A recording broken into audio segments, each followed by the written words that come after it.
அனைவருக்கும் வணக்கம், ஆனந்த வணக்கம். இந்த தமிழ் புத்தாண்டு நடந்துகிட்டு இருக்கு.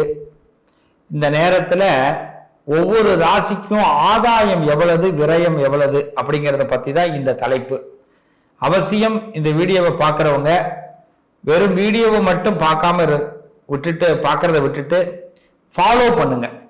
ஏன்னா ஜோதிஷத்தை பொறுத்த வரைக்கும் ஃபாலோ பண்ண வெற்றி கிடைக்கும். கேட்கறத விட கேட்கறதுல 20% வெற்றி கிடைச்சிடும்.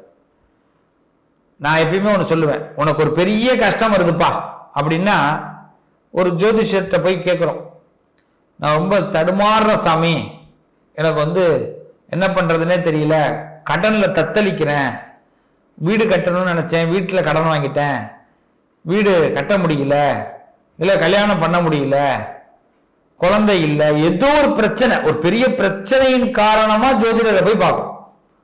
அப்ப அந்த ஜோதிடர் சொல்றாரு, கவலைப்படாத, அடுத்த வாரம் நல்லா ஆயிடுவேன் அப்படின்னு சொல்றாருன்னா 30% உங்களுக்கு நல்லது நடந்துடும். அந்த ஒரு வாக்கு எப்படி கெட்டதே நடக்கிறதாவே இருக்கட்டுமே, கடன்ல முழுக போறீங்க அடுத்த வாரம் அப்படின்னா இவரு சொன்ன ஒரு வார்த்தை அந்த அந்த அஸ்வினி தேவர்களுக்கு தர்ம சங்கடத்தை உண்டாக்கிடும். என்னடா இவன் ஜாதகத்தை, இவன் சாஸ்திரம் படிச்சவன், ஜோதிஷம் படிச்சவன் இப்படி சொல்லிட்டானே போ.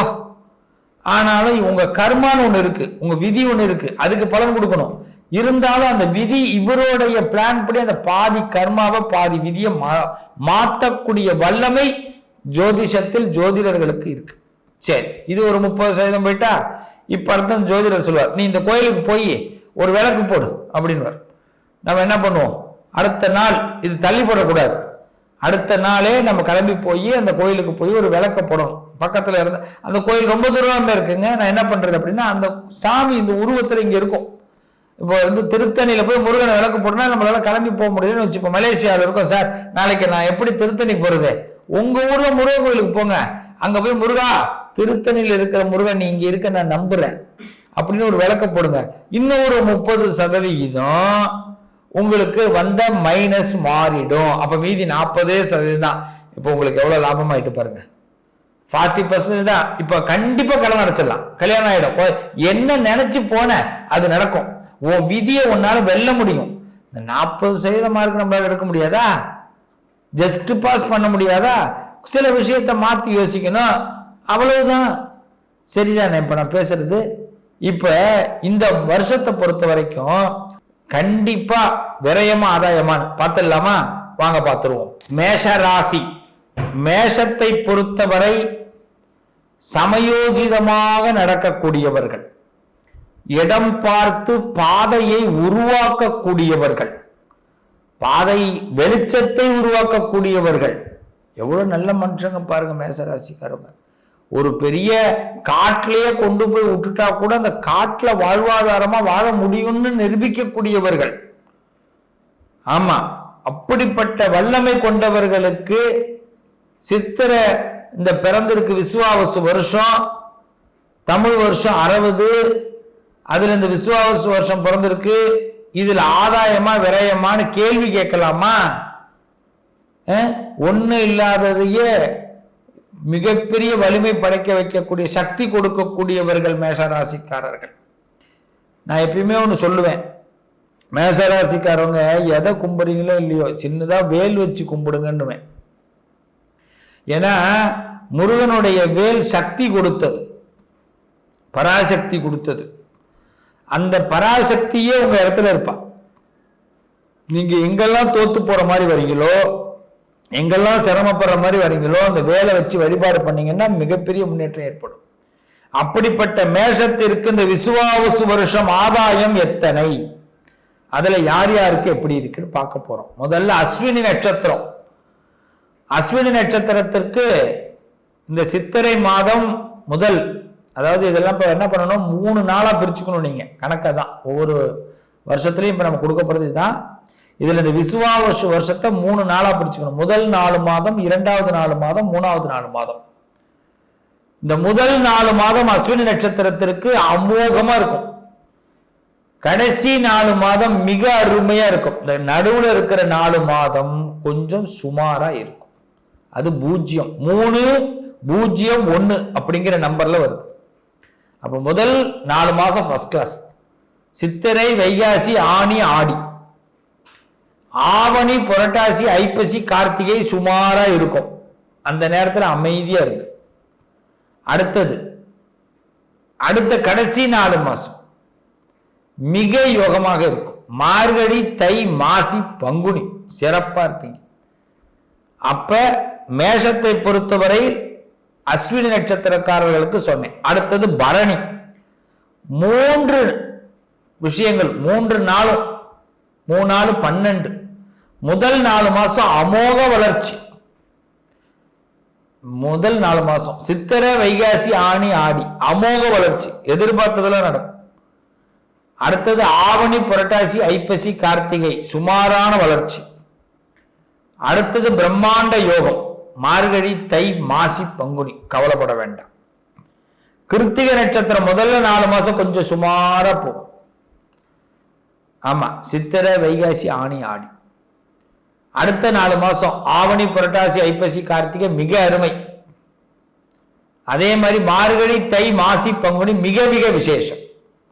ஆக மேஷத்தை பொறுத்தவரை அஸ்வினி, பரணி, கிருத்திகை நட்சத்திரக்காரர்களுக்கு இந்த வருஷம் நிச்சயம் நல்ல பலனை கொடுக்கும். அதில் அஸ்வினி நட்சத்திரக்காரர்கள் மட்டும் மத்தியமத்தில் இருக்கிற 4 மாதங்கள் கொஞ்சம் குறைவாக இருக்கு. கொஞ்சம் சில விஷயங்களை தள்ளி போடுறது நல்லது. அவசரப்பட வேண்டாம். 7.5 சனி ஆரம்பிச்சிருக்குன்னு எதையும் மாத்திக்க வேண்டாம். நீங்க என்ன நினைக்கிறீங்களோ அதில் அப்படியே ஃபாலோ பண்ணி போங்க. கிராஜுவலா போங்க, ஸ்பீடு கம்மியா போகும். 120 போன வண்டி 80 போகட்டும், போதும். அதுவும் அதே நேரம் தான் போகும். 120 போற வண்டி அதே நேரம் தான் போகும். அப்ப இந்த வருஷத்தோட ஆதாயம் 2, விரயம் 14. விரயம் கொஞ்சம் ஜாஸ்தியா தான் இருக்கு, ஆதாயம் கொஞ்சம் கம்மியா தான் இருக்கு. அதனாலதான் இதுக்கு ஒரே ட்ராக், ஒரே வழி. டிராவலோட ஸ்பீடை கம்மி பண்றோம், ஆதாயத்தை அதிகப்படுத்துறோம். ஓகே, சில முடிவுகள்லாம் அப்படி பொறுமையா எடுங்க, ஸ்பீடு கம்மி பண்ணுங்க, அவசரப்படாதீங்க, படபடப்பாகாதீங்க, பதட்டப்படாதீங்க.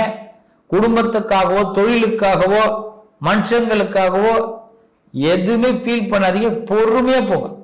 Success success success. வாழ்த்துக்கள், நல்லதே நடக்கும். மேஷராசி நேயர்கள். என்ன நண்பர்களே, ஆதாயம் விரயம் பார்த்தோம். இந்த ஆதாயத்தை அதிகப்படுத்துவதும் விரயத்தை குறைப்பதும் நம்ம கையில தான் இருக்கு. ஒவ்வொரு தமிழ் வருஷமும் நமக்கு ஏதோ ஒரு நல்ல விஷயத்தை கொடுக்கறதுக்கு தான் வருஷ பிறப்பு நடக்குது. சூரிய பகவான் பிரவேசம் அடைகிறார். ஒவ்வொரு வருஷம் ஒவ்வொரு ராசிக்கும் சூரியன் பார்த்துட்டு வர்றார். இந்த வருஷத்துல ஒருத்தவங்களும் விடமாட்டார். ஒவ்வொரு மாசமும் ஒவ்வொரு ராசிக்குள்ள போவார். வைகாசி மாசம் சித்திரையில மேஷத்துல இருந்தா வைகாசியில ரிஷபத்துக்கு போயிடுவார். 12 மாசமும் 12 ராசியை பார்த்துட்டு வர்றார். அப்ப ஒவ்வொருத்தவங்களுக்கும் ஒவ்வொரு டைம் கொடுக்கிறார். தயவு செய்து ஒவ்வொரு மாசம் அந்தந்த மாசத்தில் உங்களுடைய பலத்தை அதிகப்படுத்துங்க. சித்திரையாக இருந்தால் மேஷத்தில் நல்ல பலத்தை அதிகப்படுத்துங்க, பணத்தை அதிகப்படுத்துங்க, பலத்தை அதிகப்படுத்துங்க.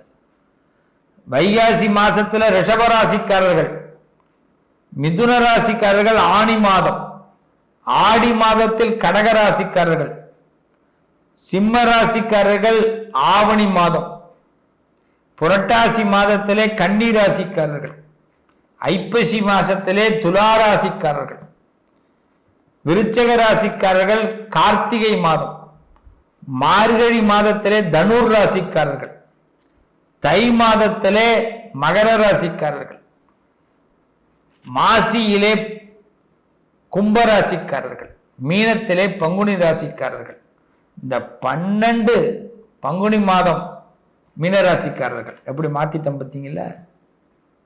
மாசி மாசம் கும்பராசி, பங்குனி மாசம் மீனராசிக்காரர்கள். இந்த ஒவ்வொரு மாசமும் நீங்க கரெக்டா பயன்படுத்துங்க. இந்த மாசத்துலாம் சூரியன் உங்க இடத்துல வந்து உட்காருவார். இந்த மாசத்துல நாம என்ன பண்ணணும்? இந்த ஆதாயத்தை அதிகப்படுத்துவதற்கு இதான் நமக்கு வாய்ப்பு. புகழை தேடணும், பேரை தேடணும், கௌரவத்தை தேடணும். நீங்க தேட ஆரம்பிச்சா நீங்க தேடுறது கிடைக்கும். வாழ்த்துக்கள், நல்லதே நடக்கும். தெய்வ பலத்தால் 12 ராசிக்கும் ஆதாயம் அதிகமாக இருக்கட்டும். வருஷத்திலே ஒரு கணக்கு போடுறாங்க, இந்த வருஷம் ஆதாயம் 65, 12 ராசியும் கவுண்ட் பண்ணி பார்த்தீங்கன்னா, விரயம் பார்த்தீங்கன்னா 59. ஸோ உலகம் சேமமாக தான் இருக்க போகுது. மக்கள் மனசுல இருக்கிற கவலைகள்லாம் நீங்க போகுது. மனசு நம்பிக்கையோடு இந்த வருஷத்துல எல்லாரும் சந்தோஷப்பட போறோம். வாழ்த்துக்கள், நல்லதே நடக்கும்.